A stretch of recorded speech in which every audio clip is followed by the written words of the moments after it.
Таяммумда дагы бир маселе балдар. Эгерде бир жерге бир сийдик же малдарды нажасат тишип калган болсо, күн тийип кургап калган болсо, мисалы, ал жерден намаз окуса болот балдар. Бирок таяммум жарабайт ал жер.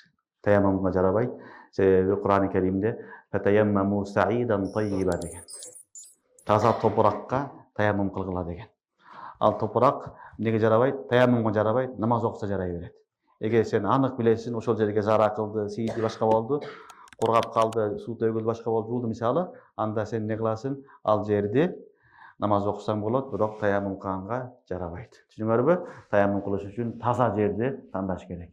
Албетте көрбөсөң шектеништин кажети жок. Карадың үстүндө нажас жок, көрүнбөйт, таза жер күмөн кылып атасың, таяммум кылып эле намаз окуй бересиң.